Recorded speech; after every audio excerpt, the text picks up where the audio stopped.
By all the laws of botany, this fruit belongs in the Amazon rainforest alongside the mango and the papaya. It tastes like a banana custard mixed with vanilla and melon. It is the largest edible fruit native to North America, some weighing over a pound. It was the favorite dessert of a founding father and the survival ration that saved Lewis and Clark from starvation.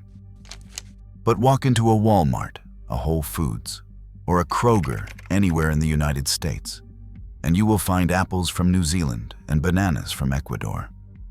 But you will not find it. It cannot be shipped. It cannot be stored. It cannot be harvested by robots. It demands to be eaten fresh right where it grows, defying the very concept of a global grocery market. Because it refused to conform to the economics of a shipping crate, it was forgotten. This is the American pawpaw, Asimina triloba, the American ghost fruit. Welcome to Ancestral Yields. If you're ready to stop fighting nature and start harvesting it, hit that like button and subscribe. We are digging up the past to feed the future. The pawpaw is an evolutionary ghost. If you look at its seeds, they are massive, dark, and hard. Like polished river stones, they are too big for a bird to swallow and too heavy for the wind to carry. So how did this tree spread from the Gulf of Mexico to Canada? It was moved by monsters. The pawpaw evolved to be eaten by the megafauna of the Pleistocene era, the giant ground sloth and the American mastodon. These massive animals would swallow the fruit whole, walk for miles, and deposit the seeds in a pile of fertilizer.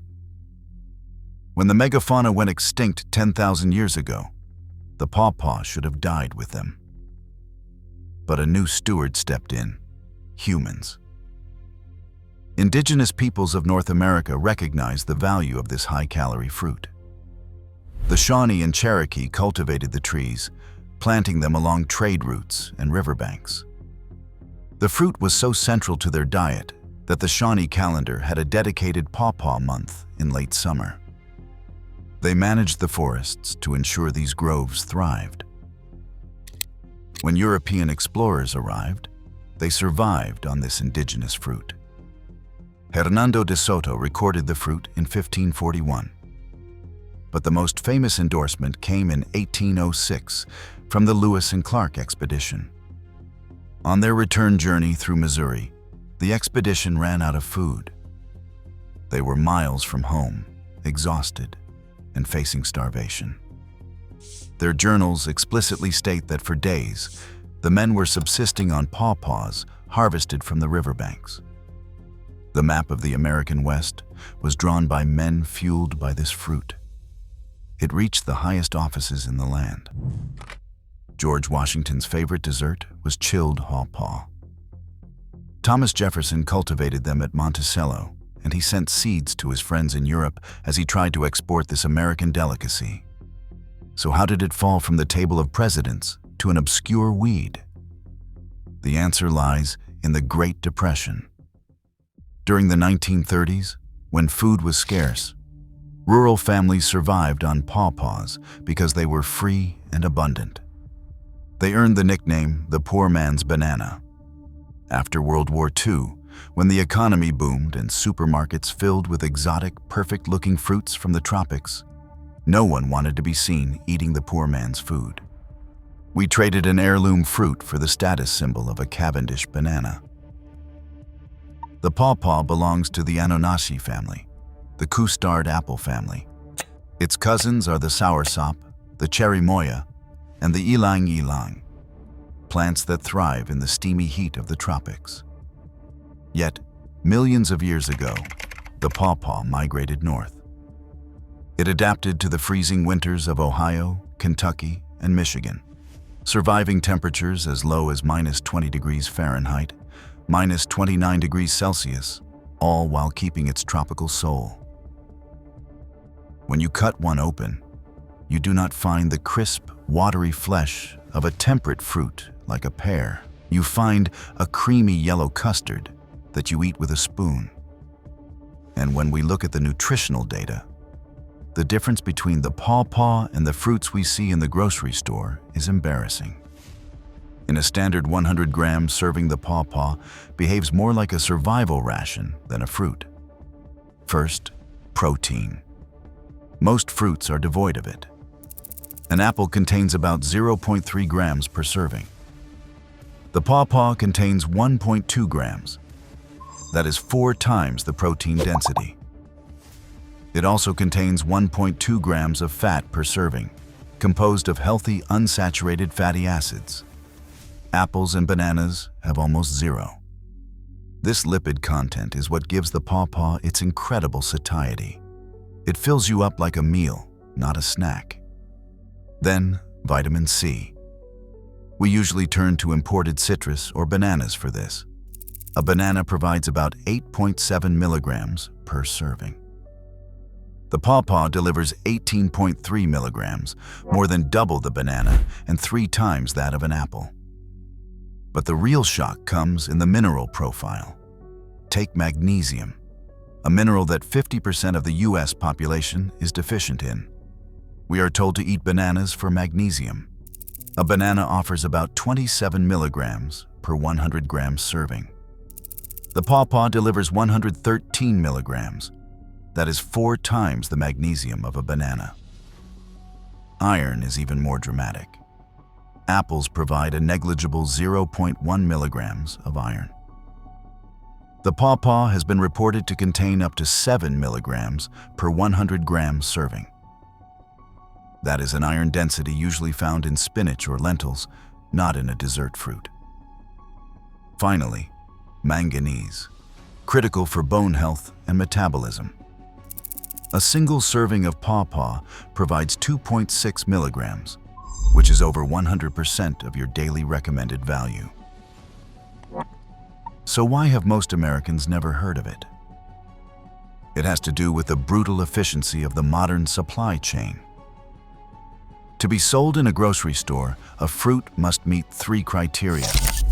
It must be pickable while green, it must be durable enough to stack in a crate, and it must have a shelf life of at least 2 weeks. The pawpaw fails every single test. First, the ripening window.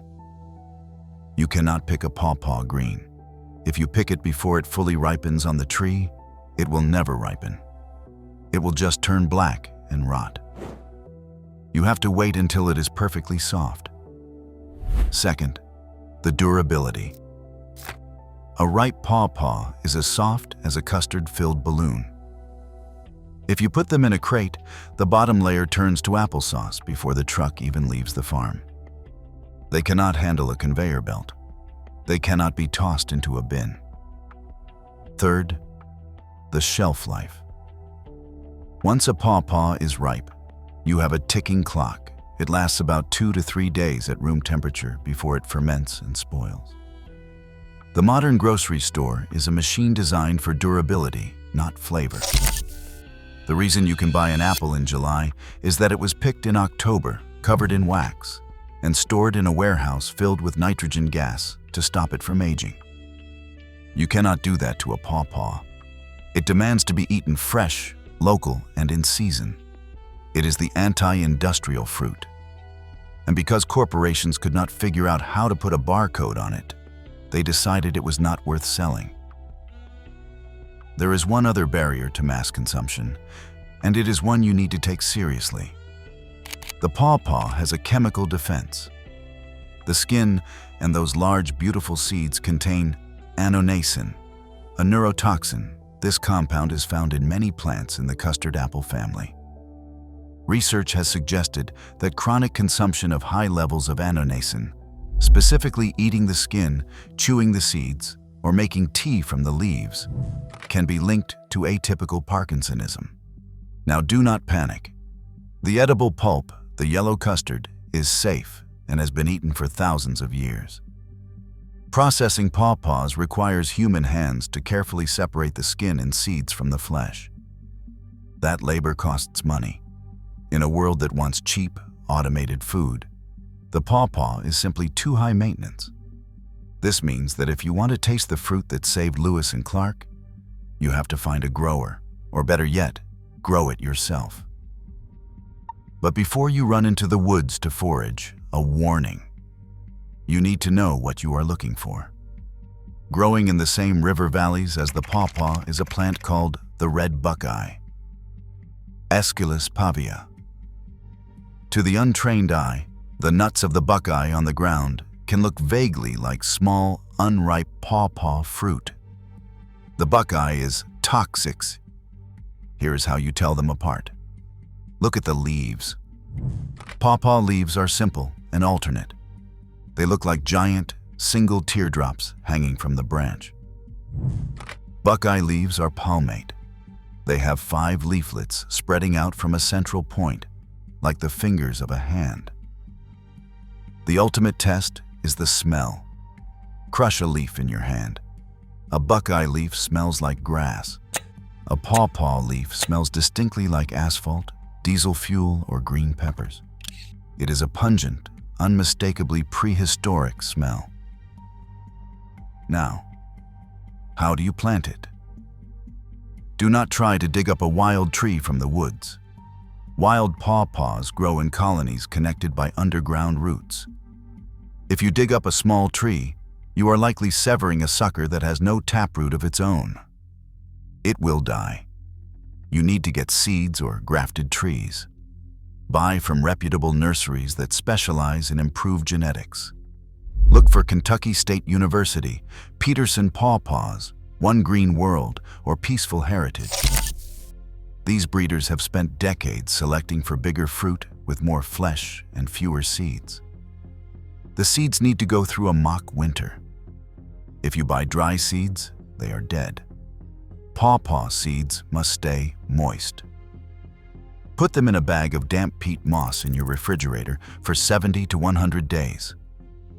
When you plant them, use a deep pot, a tree pot. The pawpaw sends down a brittle taproot before it ever sends up a leaf. If that root hits the bottom and curls, the tree is stunted forever. In the wild, pawpaws start their life in the understory. Young seedlings are incredibly sensitive to ultraviolet light. Direct sunlight will fry them crisp. For the first 2 years of its life, you must provide a shade cloth or plant it in a shady spot. Only after it is established can it handle the sun. The effort is worth it. When you take that first bite of a ripe pawpaw, you are tasting something that feels like a glitch in the matrix. It is a tropical explosion of banana, mango, and vanilla custard, right in the middle of a temperate forest. But more than that, you are tasting freedom. You are eating something that cannot be commodified, cannot be shipped, and cannot be owned by a corporation. It is a fruit that demands you stop, slow down, and eat it right where you stand. It connects the pioneers of this land in a way a supermarket apple never can. The industrial system erased the pawpaw because it could not control it. But they could not kill it. It is still out there, waiting in the shade. It is time to bring the ghost fruit back to the living. Plant a tree, share the seeds, and reclaim the flavor of the American woods. If you enjoyed this deep dive, give the video a like and hit that subscribe button for ancestral yields. There are more forgotten crops to explore, and the only way to save them is to grow them. See you in the garden.